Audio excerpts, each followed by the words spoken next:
You've probably heard that the Quran is a perfect, unchanged book, identical from the time it was revealed to today.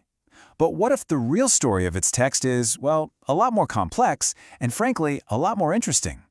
Today, we're going to dig into the history of the Quran's text to really understand this core belief held by over 1 billion people. This is the idea, right here. It's a powerful and confident claim you'll hear from many Muslims. It speaks to a deep faith in the divine protection of the book.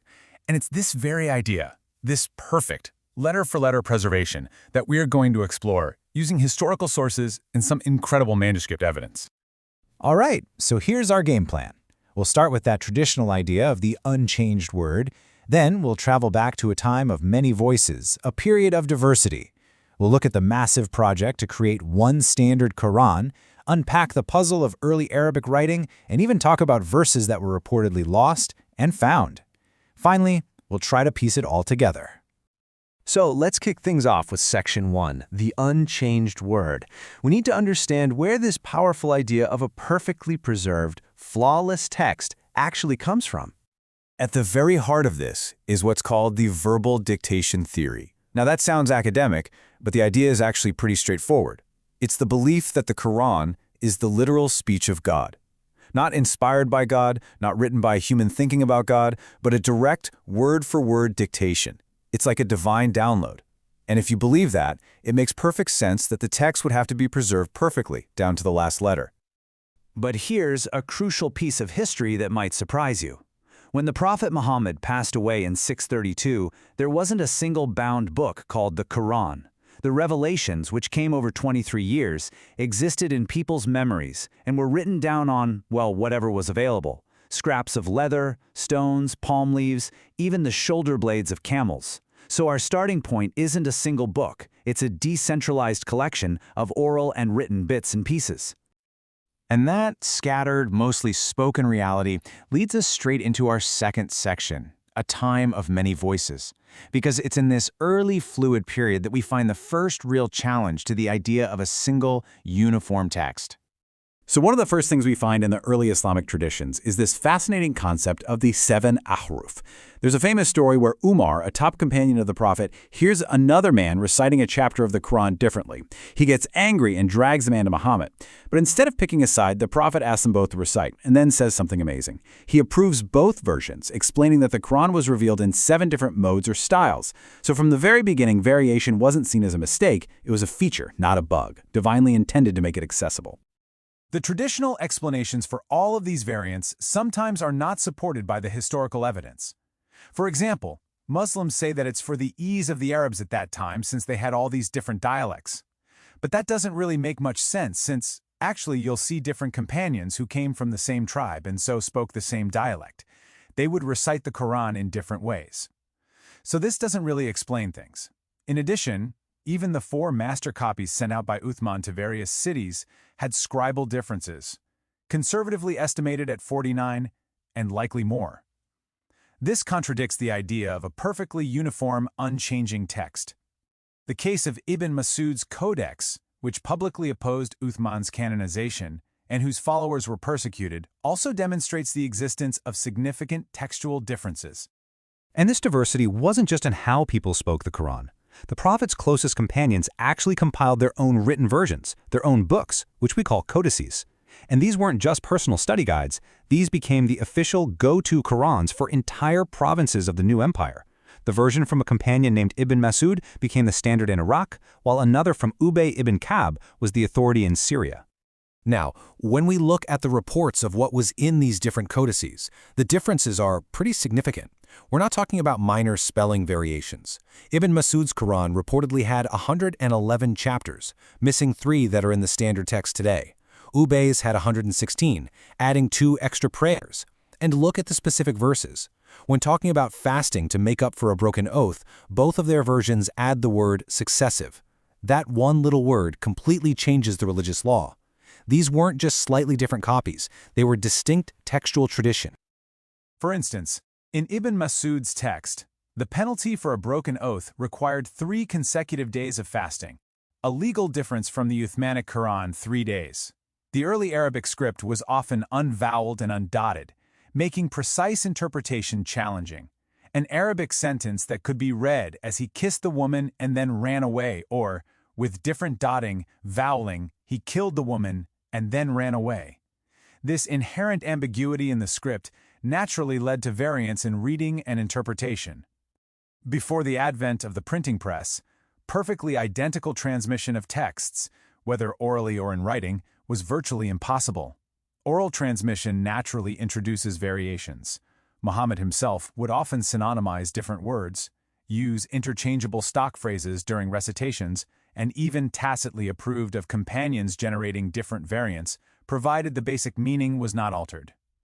Muslims actually say that Muhammad was received 7 different versions. Sometimes they say even more than 7, since 7 is considered a symbolic number. But again, it's not very convincing to outsiders. So there is evidence from the early sources that Muhammad allowed synonymization of the text, and Muhammad himself gave tacit approval for these different variants, which seemed to be generated by the companions themselves. And this idea that Gabriel revealed them in 7 different modes is simply just kind of a wink and a nod to say these little differences are not a big deal, and which basically sums it up and says that the Quran was not completely invariable from the very beginning. Okay, so you've got this patchwork of different Qurans across a rapidly growing empire, and it's starting to cause some serious friction. This leads to a critical moment, our third section, the state stepping in to create one book to unify everyone. So picture this. The Muslim empire is expanding fast. You've got soldiers from Syria fighting alongside soldiers from Iraq on the borders of the empire. And they start arguing, fiercely, over whose Quran is the right one. They're literally accusing each other of heresy. One of the Prophet's companions sees this happening and rushes back to the capital to warn the Caliph, Uthman, saying, "Save this nation before they fall into disagreement about the book, like the Jews and Christians." The motivation here was all about unity.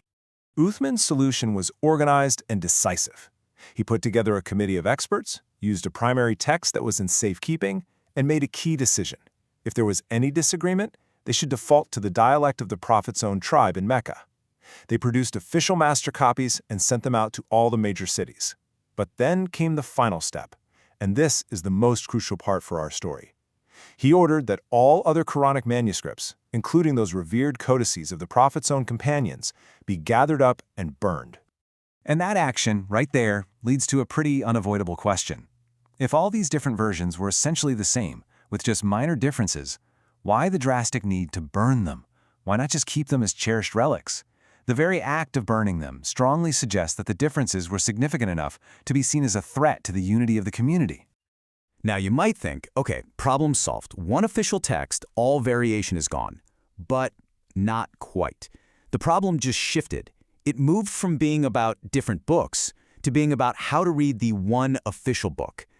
And that brings us to the script itself. See, the master copies sent out by Uthman were written in what scholars call a defective script.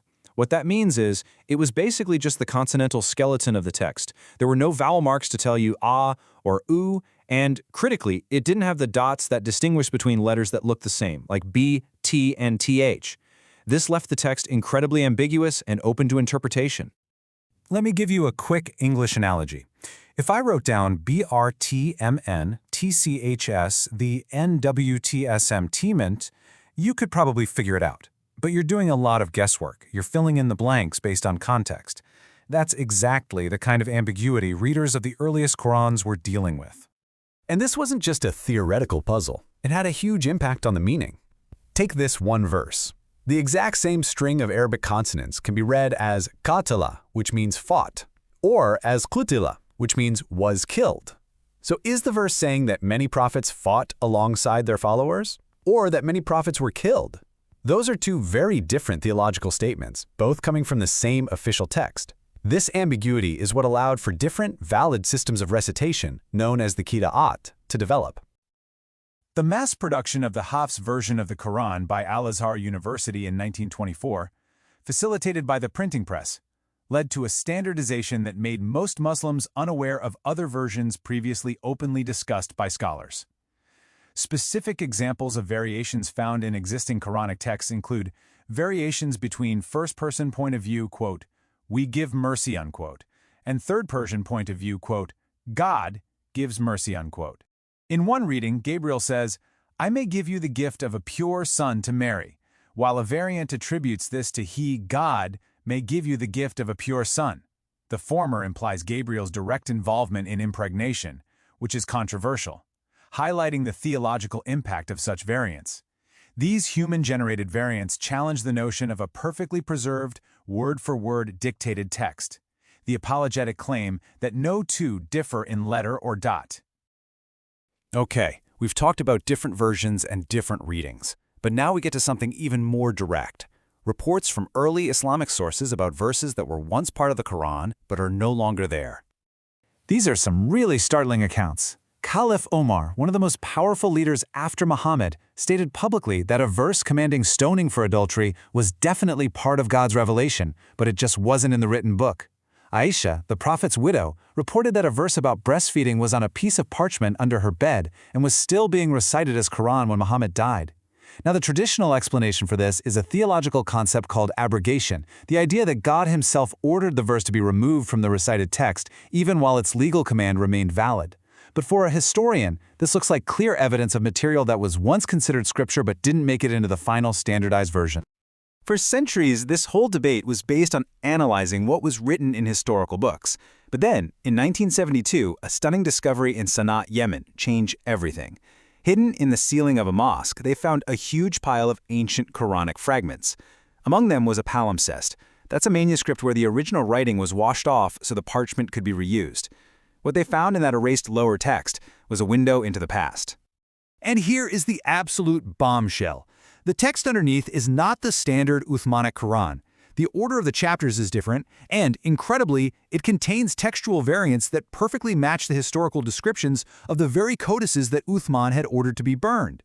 This was the smoking gun. It was physical, tangible proof that a different, competing, written Quranic tradition was still circulating well into the Islamic era. So, after all of that, what do we do with this evidence? This brings us to our final section, where we try to put all the pieces together and ask what preservation really means in this context. At the end of the day, you're left with two major ways of looking at all this. The traditional, faith-based view says that all the valid variation we see is divine.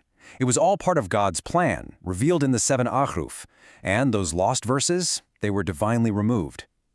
On the other hand, the historical critical scholarly view sees the variation as a natural result of a human process, oral transmission, scribal habits, the tricky nature of the early script.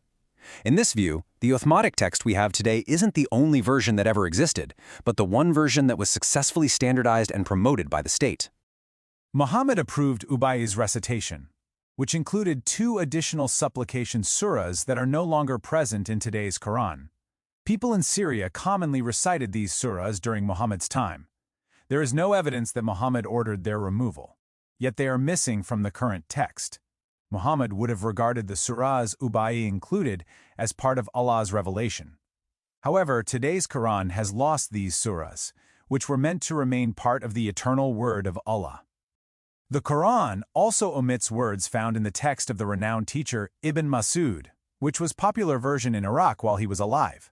Specifically, it lacks the phrase Yawma al-Qiyamati, on the day of resurrection, that Ibn Masud placed at the end of Surah 2 verse 275. Those who consume interest cannot stand blank. Fill the missing blank after the word stand with the missing phrase, quote, on the day of resurrection, unquote. Today's Quran also just say those who consume interest cannot stand. This sentence in today's Quran leaves out the following context phrase, quote, on the day of resurrection, unquote. Some of these textual differences inevitably lead to different meanings or interpretations, sometimes significantly so. The claim that variants are only dialectal is explicitly refuted by scholars like Christopher Melchert, who found in a sample study that only about 24% of canonical variants could plausibly be attributed to dialect, ignoring common pronunciation rules. Examples illustrating meaning differences include Surah 2 verse 184. Regarding the ransom for missed fasts, some qira'at read, ta'amu miskin, feeding a poor person, one person, while others read, ta'amu masakin, feeding poor persons, which lead to meaning multiple poor persons. Also in Quran Surah 12 verse 90, Qalu innaka la anta Yusuf. In English this is, quote, they said, you are Joseph, unquote. This compares with another variant reading Kalu innaka la anta Yusuf. In English, this is, quote, they said, "Are you indeed Joseph?" unquote. These examples demonstrate that the variations within the canonical Qira'at system involve tangible differences in the text itself, consonants, vowels, words, which can affect grammar and meaning. This challenges the apologetic assertion that all variations are merely superficial matters of pronunciation or dialect. It confirms that the Uthmanic rasm, due to its inherent ambiguities, allowed for multiple, sometimes distinct, textual realizations to be considered authentic. There was differences between the Quran versions, and Muhammad knew this and told his followers to not worry about the differences, and when Ubayy came up to Muhammad to address the differences, Muhammad hit Ubayy to let him know to stop worrying about the differences.